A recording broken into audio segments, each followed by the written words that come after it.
ఈరోజు సెషన్లో మనం రెజ్యూమ్ ఎలా క్రియేట్ చేసుకోవాలి అనేది చూద్దాము.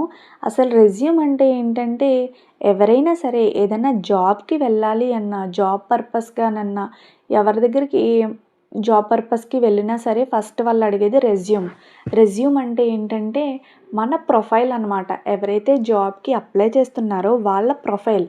మనం ఎంతవరకు చదువుకున్నాం, ఎక్కడ చదువుకున్నాం, మన పర్సంటేజ్ ఏంటి, అసలు మనకు ఆ జాబ్ ఎందుకు కావాలి, మన అడ్రస్ ఏంటి, అసలు మనకి టెక్నికల్ స్కిల్స్ ఏమొచ్చు, ఇవన్నీ కూడా మనం రెజ్యూమ్లో మెన్షన్ చేయడం జరుగుద్ది. అయితే ఆ రెజ్యూమ్ని ఎలా ప్రిపేర్ చేసుకోవాలో ఇప్పుడు చూసేద్దాం. వర్డ్ ఓపెన్ చేసిన తర్వాత ఆల్రెడీ ప్రిపేర్ చేసిన శాంపుల్ రెజ్యూమ్స్ ఉంటాయి. అందులో ఎడిట్ చేసుకున్నా పర్వాలేదు, లేకపోతే మనం బ్లాంక్ డాక్యుమెంట్ తీసుకుని మనం క్రియేట్ చేసుకున్నా సరే పర్వాలేదు అనమాట. ఇప్పుడు నేను ఒక బ్లాంక్ డాక్యుమెంట్ తీసుకున్నాను వర్డ్లో. సరే, ఫస్ట్ ఏం చేయాలో చూద్దాం. ఇది రెజ్యూమ్ కాబట్టి హెడ్డింగ్ పెడదాం ముందు, రెజ్యూమ్ అని చెప్పి. ఫస్ట్ మనకి రెజ్యూమ్ అనేది సెంటర్లో ఉండాలి, బోల్డ్ ఉండాలి అండ్ అండర్లైన్ అనేది చేసి ఉండాలి. మీరు రెజ్యూమ్ క్రియేట్ చేసుకున్నప్పుడు ఎవరి దగ్గరికైనా పట్టుకెళ్ళినప్పుడు పైన రెజ్యూమ్ అని మాత్రం రాసి ఉండకూడదు. ఇటు సైడ్ మనకి లెఫ్ట్ సైడ్ పెట్టేసుకుని అలైన్మెంట్ నేమ్ అనేది ఫస్ట్ ఎంటర్ చేసుకోవాలి. అలైన్మెంట్ ఇది ఫస్ట్ మన అడ్రస్ అనేది ఎప్పుడు కూడా లెఫ్ట్ సైడ్లో ఉండాలి రెజ్యూమ్కి. ఫస్ట్ నేమ్ ఎంటర్ చేశాను. ఇది శాంపుల్, నేను ఒక నేమ్ అనేది ఎంటర్ చేశాను. నెక్స్ట్ ఏంటి అంటే డోర్ నెంబర్ ఎంటర్ చేస్తాం.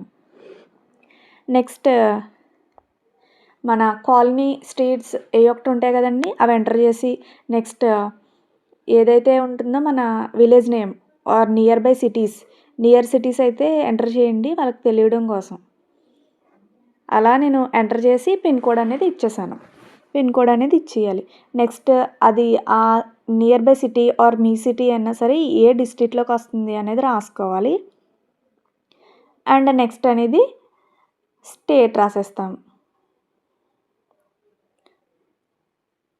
స్టేట్ రాసుకుంటాం.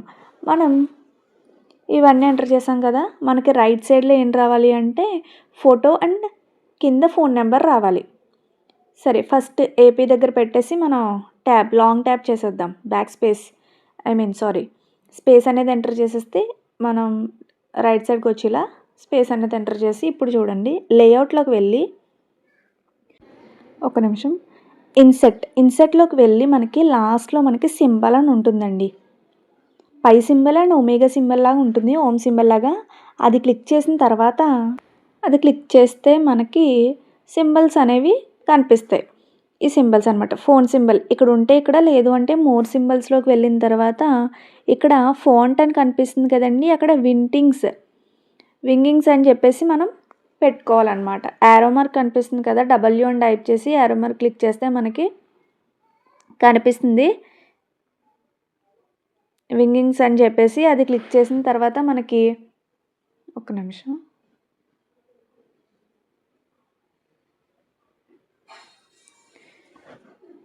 వింగింగ్స్ అని క్లిక్ చేస్తే మనకి కొన్ని సింబల్స్ అనేవి కనిపిస్తాయి. అందులో మనకి ఫస్ట్ రోలో ఉంది చూడండి ఫోన్ సింబల్ అనేది మనం ఇన్సర్ట్ చేసి ఒకసారి క్లిక్ చేసిన తర్వాత క్లోజ్ చేసేయాలి. అంటే ఒకసారి క్లిక్ చేస్తే అది వచ్చేస్తుంది. ఒక నిమిషం, ఇన్సర్ట్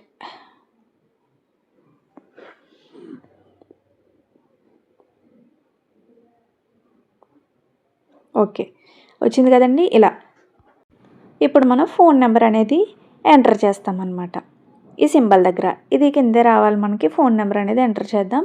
ఫోన్ నెంబర్ పైన మనకి ఫోటో అనేది మీ ఫోటో రావాలి. పైన ప్లేస్లో మన ఫోటో రావాలి. ఫోటో రావడం కోసం ఏం చేయాలంటే ఫస్ట్ షేప్స్లోకి వెళ్ళి ఇన్సర్ట్లో ఒక రెక్టాంగిల్ షేప్ అనేది తీసుకోండి. షేప్స్లో మనం రెక్టాంగిల్ షేప్ అనేది తీసుకుని ఈ ఫోన్ నెంబర్ పైకి వచ్చి ఇక్కడ మనం ఇన్సర్ట్ చేసాం కదండి. మనకి ఎంత షేప్ కావాలితే అంత. ఇది ఇన్సర్ట్ చేసిన తర్వాత ఫార్మేట్ అనే టూల్ అనేది మనకి ఇక్కడ ఉంటుంది. ఇందులో షేప్ ఫిల్లోకి వెళ్ళి పిక్చర్ దాంట్లో ఫ్రమ్ ఏ ఫైల్ సెలెక్ట్ చేసుకుంటే మన ఫైల్ లొకేషన్ అనేది కనిపిస్తుంది. ఇన్సర్ట్ చేసుకుంటే మన పిక్చర్ అనేది ఇక్కడ వచ్చేస్తుంది అనమాట. పాస్పోర్ట్ సైజ్ ఫోటో అనేది పెట్టుకోవాలి ఇక్కడ. ఇక్కడ ఎలాంటి సెల్ఫీస్ లాంటివి ఏమి అప్లోడ్ చేయకూడదు, పాస్పోర్ట్ సైజ్ ఫోటో మాత్రమే అప్లోడ్ చేయాలి. నెక్స్ట్ మనకి ఒక హారిజంటల్ లైన్ అనేది రావాలండి. కింద హారిజంటల్ లైన్ రావాలి అంటే 3 = ఎంటర్ చేసి మనం ఎంటర్ నొక్కితే ఇక్కడ 2 లైన్స్తో హారిజంటల్ లైన్ వస్తుంది. లేదు మనకి సింగిల్ లైన్ కావాలి అనుకుంటే -3 యాడ్ చేసి మనం ఎంటర్ చేసుకోవచ్చు. నాకు 2 కావాలి కాబట్టి 3 = సింబల్స్ క్లిక్ చేసి మనం ఎంటర్ చేస్తే హారిజంటల్ లైన్ వస్తుంది. నెక్స్ట్ ఆబ్జెక్టివ్లో ఏం రాయాలి అంటే అసలు మన స్ట్రెంగ్త్ ఏంటి, మనం ఈ జాబ్కి ఎందుకు అనేది తెలియడం కోసం అనమాట. ఫస్ట్ మనం ఇక్కడ అలైన్మెంట్ అనేది ఎక్కువ ఉంది కాబట్టి షార్ట్ చేసేసుకుందాం, 0 పెట్టేసుకోవాలి. లేఅవుట్లోకి వెళ్ళి స్పేసింగ్లో 0 పెట్టేసుకుని ఇక్కడ హారిజంటల్ లైన్ అనేది పెద్దదిగా ఉంటే మనం ఎంటర్ చేసిన దానికన్నా కొంచెం అడ్జస్ట్ చేసుకుని పెట్టేసుకోండి. నెక్స్ట్ ఆబ్జెక్టివ్ ఏంటి చెప్పాను కదండి. మనకి ఈ జాబ్ ఎందుకు, అసలు మనల్ని సెలెక్ట్ చేసుకోవడానికి మన దగ్గర ఉన్న బెస్ట్ ఏంటి అని చెప్పి ఆబ్జెక్టివ్ అనమాట. అది మనం ఎంటర్ చేసుకుంటాం. అంటే ఇది ఎప్పుడు కూడా మనం హైలైట్ చేసేలా ఉండాలన్నమాట. అంటే మన స్ట్రెంగ్త్ ఏంటి అనేది వాళ్ళకి తెలియడం కోసం, అంటే మనల్ని సెలెక్ట్ చేసుకుంటే వాళ్ళ కంపెనీకి ఇది బెనిఫిట్ ఉంటుంది అని చెప్పి అలా హైలైట్ చేసేలా మనం ఆబ్జెక్టివ్ అనేది ప్రిపేర్ చేసుకుని ఇక్కడ ఎంటర్ చేసుకుంటాం. ఇలా ఏదన్నా సరే మీరు ఎంటర్ చేసుకోవచ్చు అనమాట. నెక్స్ట్ ఏంటంటే అలైన్మెంట్ అనేది కరెక్ట్గా ఉండేలా చూసుకోవాలి. అన్ని లైన్స్ కూడా ఈక్వల్గా ఉండేలా మీరు చూసుకోవాలి. నెక్స్ట్ ఏంటి అని అంటే ఎడ్యుకేషనల్ డీటెయిల్స్ అనేది ఇక్కడ రాయాలి, ఎంటర్ చేయాలి. ఎడ్యుకేషనల్ క్వాలిఫికేషన్ ఏంటి, మనం ఏం చదువుకున్నాం, ఎక్కడ చదువుకున్నాం, కాలేజ్ ఏంటి, పర్సంటేజ్ ఏంటి, అవన్నీ అనమాట. ఎడ్యుకేషనల్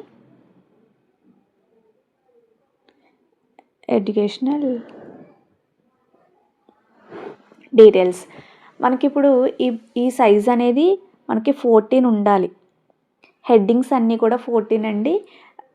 మామూలుగా కంటెంట్ అయితే మనం తీసుకున్నది 12 అయితే సరిపోతుంది అనమాట. ప్రతి హెడ్డింగ్ కూడా మనకి 14 అనేది ఉండాలి. ఇక్కడ ఏం చేయాలంటే ఎడ్యుకేషనల్ డీటెయిల్స్ మనం టేబుల్ ఫామ్లో చూపించాలి. టేబుల్ అంటే తెలిసిందే కదా, ఇన్సెట్లోకి వెళ్ళి టేబుల్లో మనం ఒక 4 rows అండ్ మీరు ఎన్ని చదువుకుంటే అన్ని కాలమ్స్ అనేవి ఉండాలి. నేను ఒక 4 columns అనేది 4 rows 4 columns అనేవి తీసుకున్నాను. ఫస్ట్ దాంట్లో మనం ఎప్పుడు కూడా 10th నుంచే స్టార్ట్ చేయాలి. నెక్స్ట్ అన్ని సెల్స్ని సెలెక్ట్ చేసి మనకి లేఅవుట్లో సెంటర్లోకి పెట్టుకోండి, డేటా అనేది సెంటర్లోకి వచ్చేలా. నెక్స్ట్ స్పేసింగ్ కూడా మనకి ఇంక్రీజ్ చేసుకోండి, హైట్ అనేది ఇంక్రీజ్ చేసుకోండి, కొంచెం ఎక్కువగా ఉండేలా. ఇలా సరిపోతుంది అనమాట మనకి. నెక్స్ట్ ఫస్ట్ మనం క్లాస్, ఏమేం క్లాస్ చదువుకున్నాము అని చెప్పి క్లాస్.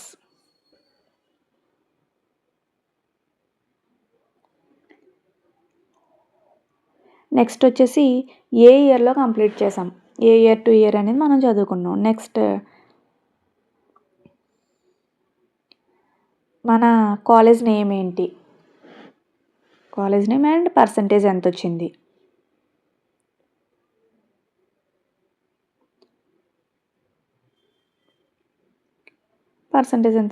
ఇలా మనం రాసుకుంటే ఇవన్నీ కూడా క్యాపిటల్లో ఉండేలా చూసుకోండి. సైజ్ అనేది పెద్దది పెట్టుకోండి.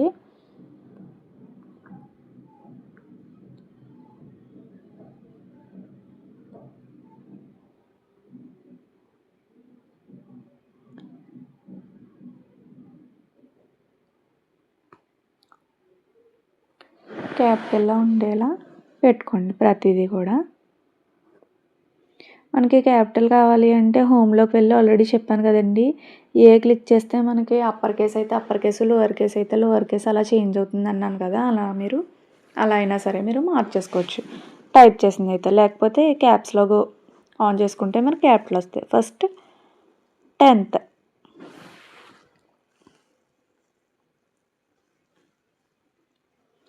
10th, next inter, next degree. నేను డిగ్రీ వరకే ఎంటర్ చేస్తున్నానండి, మీకు ఎంతవరకు చదువుకుంటే అన్ని మీరు ఎంటర్ చేసుకోవచ్చు. ఫస్ట్ మనం ఎంటర్ 10th ఏ ఇయర్ నుంచి ఏ ఇయర్ వరకు చదివాము అని చెప్పేసి ఇయర్ అనేది ఎంటర్ చేసుకుంటాం. ఇలా ప్రతి దానికి కూడా మనం ఎంటర్ చేసుకుంటాం. ఫస్ట్ మనం ఎప్పుడు కూడా 10th నుండే స్టార్ట్ చేయాలి. 10th నుంచి స్టార్ట్ చేసి 10th తర్వాత ఏం చదివారు, నెక్స్ట్ ఏంటి అలా లైన్‌లో మాత్రమే ఎంటర్ చేసుకోవాలి. ప్రతి దానికి కూడా ఏ ఇయర్ నుంచి కంప్లీట్ చేశారు, కాలేజ్ నేమ్ ఏంటి, పర్సంటేజ్ ఏంటి, ఇవన్నీ కూడా ఎంటర్ చేసుకోవాలన్నమాట. నెక్స్ట్ ఏంటంటే టెక్నికల్ స్కిల్స్ అనేది ఏమున్నాయి, మీకు ఏ లాంగ్వేజెస్ వచ్చు, ఇలా ప్రతిదీ కూడా రాసుకోవాలన్నమాట. ఫస్ట్ టెక్నికల్ స్కిల్స్ అని చెప్పి పెడదాము. టెక్నికల్ స్కిల్స్, దీన్ని మనం సైజ్ పెంచుదాం. ఓకే, ఇది కూడా క్యాపిటల్లోనే పెట్టుకుందాం. నేను మర్చిపోయాను, ఎడ్యుకేషనల్ డీటెయిల్స్ కూడా క్యాపిటల్లోనే పెట్టేసుకోండి. హెడ్డింగ్స్ అన్నీ కూడా క్యాపిటల్ ఉండాలి అండ్ సైజ్ 14 ఉండాలి. రిమైనింగ్ అంతా కూడా మనకి 12 సైజ్ అనేది ఉంటే సరిపోతుంది. ఫాంట్ సైజ్ అనేది చూసుకోండి, అది మాత్రం మనం చూసుకోవాల్సింది.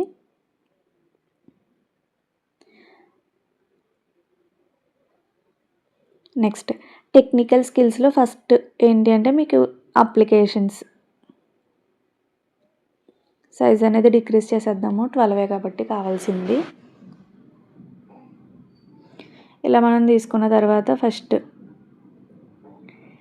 అప్లికేషన్స్ ఏమొచ్చు మనకి అని చెప్పి ఫస్ట్ ఏం చేయాలంటే ట్యాబ్, ఇక్కడ పైన వైట్ లైన్ కనిపిస్తుంది కదండి, అక్కడ మనం ఒక క్లిక్ ఇస్తాం. అది ఎందుకు అంటే మనం ట్యాబ్ క్లిక్ చేయగానే కర్సర్ అనేది అక్కడికి మూవ్ అవ్వడం కోసం. మీరు చూస్తున్నారు కదా పైన యారో మార్క్ కనిపిస్తుంది కదా, అక్కడ చూసుకోండి మీరు క్లారిటీగా. వైట్ దగ్గర మనకి ఒకసారి క్లిక్ చేయాలి. క్లిక్ చేస్తే ట్యాబ్ క్లిక్ చేసిన వెంటనే మన కర్సర్ అనేది అక్కడికి వెళ్ళిపోతుంది, మూవ్ అవుతుంది. దానివల్ల ఏంటి అంటే అన్నీ కూడా లైన్గా వస్తాయి అన్నమాట. బోల్డ్ తీసేద్దాం, బోల్డ్లో అవసరం లేదు అది. ఎంఎస్ ఆఫీస్ అప్లికేషన్స్లో మనం ఎంఎస్ ఆఫీస్ అని ఏమొస్తాయి పెట్టుకోవచ్చు. ఎక్సెల్, మీకు ఏది వస్తే అది. నెక్స్ట్ లాంగ్వేజెస్ 1 ట్యాబ్ ఇస్తాం, నెక్స్ట్ ట్యాబ్ కూడా ఇస్తాం. ఇక్కడ కాలం పెట్టేసి నెక్స్ట్ ట్యాబ్ ఇస్తాం. ఇలా ఈ ట్యాబ్ మెయింటెనెన్స్ కోసమే మనం అక్కడ డాట్స్ అని ఐ మీన్ వైట్ కలర్లో క్లిక్ చేసాం.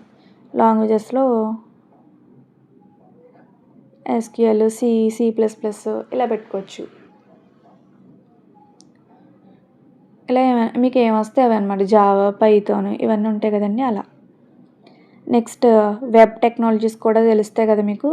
వెబ్ టెక్నాలజీస్లో ఏమొచ్చు, వెబ్లో ఏమంటే HTML, CSS ఇవన్నీ ఉంటాయి కదండి. ఇందులో మీకు ఏమొస్తే అవన్నీ కూడా మీరు ఎంటర్ చేసేసుకోవచ్చు ఇక్కడ. CSS ఇలా. నెక్స్ట్ వచ్చేసి మనకి డేటాబేసెస్ ఏమన్నా మీకు తెలుసుంటే పెట్టుకోవచ్చు. SQL అని చెప్పి పైన SQL మెయింటైన్ పెట్టకూడదు. లాంగ్వేజెస్ అంటే C++, జావా, పైథాన్ ఇవి వస్తాయి. డేటాబేస్లో మనకి SQL అనేది వస్తుంది. మీరు అవి కూడా కింద మెన్షన్ చేసుకోవచ్చు. వెబ్ టెక్నాలజీస్ కింద డేటాబేస్ అని మెన్షన్ చేసుకోవచ్చు. లేదు రాదనుకుంటే మీరు ఏం మెన్షన్ చేయాల్సిన అవసరం లేదు. నెక్స్ట్ అంతా అయిపోయిన తర్వాత ఏం చేయాలంటే డేటా అవసరం లేదండి. నెక్స్ట్ పైన ఒక్క నిమిషం, ఎంఎస్ ఆఫీస్ అనేది ఇక్కడ ట్యాబ్ సరిగ్గా ఇవ్వలేదు కదా. ఎంఎస్ ఆఫీస్ బోల్డ్లోకి వచ్చేసింది, నార్మల్లోకి చేంజ్ చేద్దాం. ఓకే, కాలం పెట్టేసుకున్నాను.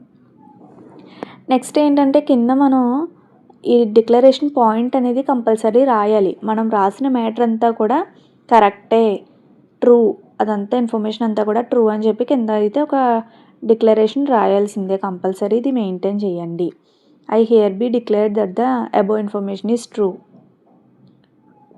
అని చెప్పి. Above information is true.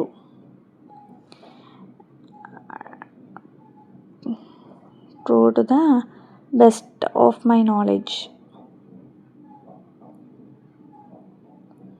రెజ్యూమ్లో ఎప్పుడు కూడా మనం కరెక్ట్ ఇన్ఫర్మేషన్ మాత్రమే ఇవ్వాలి. మనకు వచ్చిన టెక్నికల్ స్కిల్స్ అయినా ఏదైనా సరే, పర్సంటేజెస్ అయినా అన్నీ కూడా కరెక్ట్గానే ఇచ్చుకోవాలి.